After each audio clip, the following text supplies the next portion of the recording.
E come si dice in questi casi, non c'è due senza tre. Ho già raccontato di quando sono andato a fare l'Erasmus in Francia, poi il secondo l'ho fatto in Spagna, e adesso è il turno del terzo Erasmus che ho appena finito, quello in Irlanda. E più precisamente ho passato 3 mesi a Dublino, che io chiamo la finta Europa.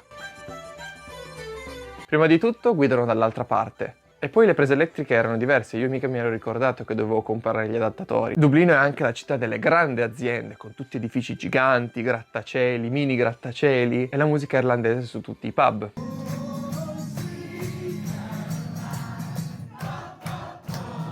Visto che negli scorsi video ho realizzato che a nessuno frega niente di tutte le procedure di cui come parte, eccetera, faccio un recap gigante a schermo che durerà 2 secondi.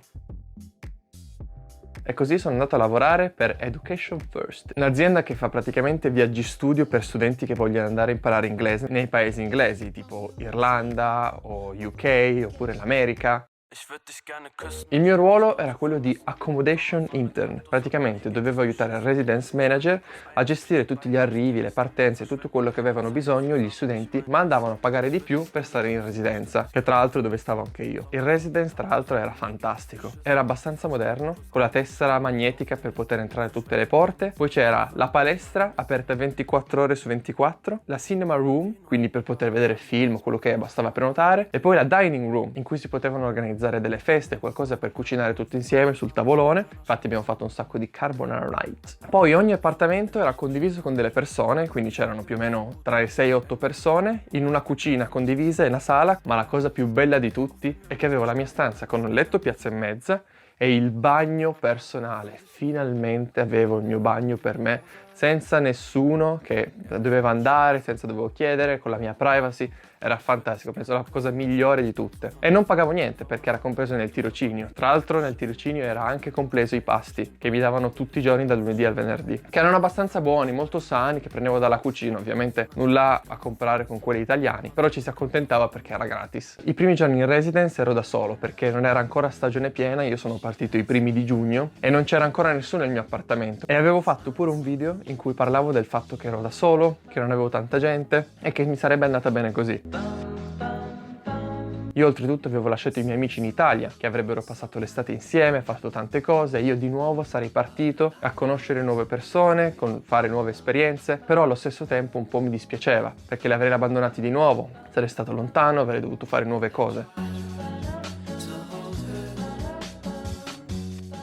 Per fortuna però sono stato accolto a braccia aperte, infatti già qualche settimana dopo arrivarono i miei coinquilini, ovvero altri activity leader o ragazzi che comunque stavano lì solo per la stagione, in cui passai tantissimi bei momenti insieme, a fare giochi, a ridere insieme, a guardare film, a cucinare, è stato veramente uno dei parti più belle. Ma anche i colleghi a scuola, in particolare il mio ufficio, che a mio parere era il più divertente di tutti. Non c'era un giorno in cui non ridevamo delle battute, di tutto quello che succedeva. Like 5 years time, when this is, okay, think about it, it's like a time capsule. La mia giornata tipo era dal residence partire a piedi, perché il pullman ci metteva troppo, allora mi facevo 45 minuti a piedi, fino alla scuola. Per fortuna non faceva tanto caldo come faceva in Italia, infatti si stava tutti con la felpa, però si stava benissimo, era una temperatura fantastica. Secondo me l'Irlanda è sottovalutata, perché qua ormai fa troppo caldo, mentre lì in Irlanda è perfetto, si sta con la felpina, ogni tanto fa caldo.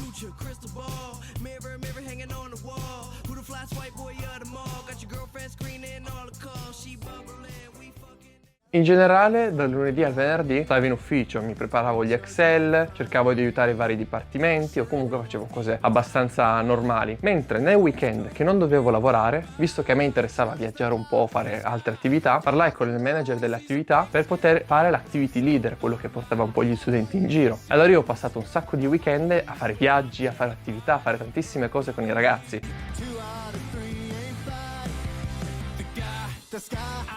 Che comunque avevo già l'esperienza in passato quando avevo lavorato a Creta o come animatore. Uno dei viaggi più belli di tutti fu il primo a Giant's Causeway, in cui ci sono praticamente queste rocce che sembrano tipo rocce vulcaniche islandesi ed era fantastico, era nel nord dell'Irlanda con una vista pazzesca e un panorama dall'alto sull'oceano.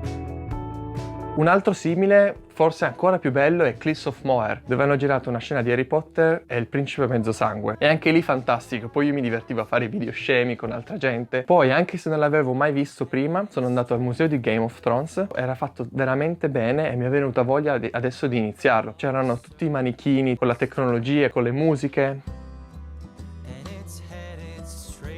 Ma uno dei viaggi più belli fu a Newgrange, una delle 7 meraviglie antiche prima di quelle moderne.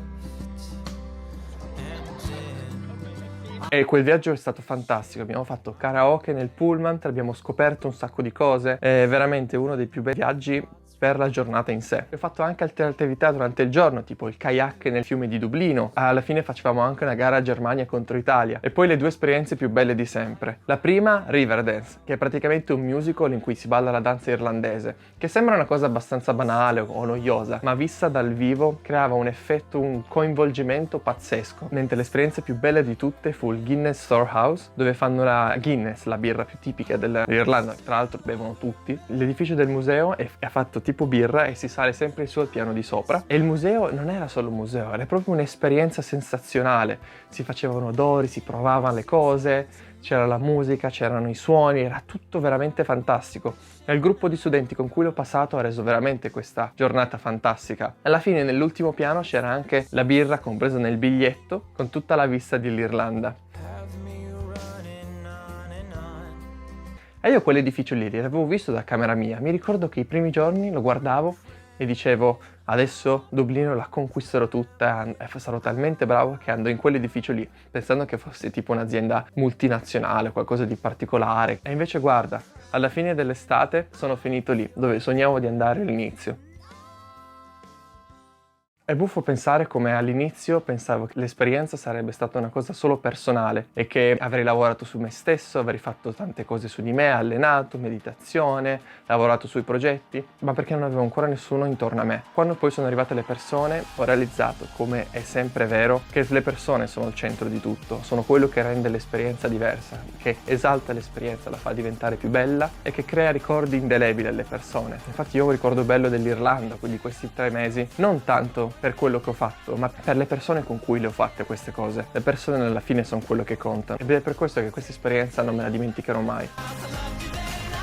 Gli ultimi giorni li ho passati da solo invece, perché tutti i miei amici erano partiti il 31 agosto e io sono stato lì fino al 3-4 settembre. Io ringrazio tutte le persone con cui ho passato anche questa esperienza qua e incoraggio tutti quelli che vogliono fare avventure di questo genere di informarsi, di cercare, perché l'Erasmus veramente ti offre opportunità fantastiche che ti rimarranno sempre dentro il cuore. E quindi, quale sarà la prossima?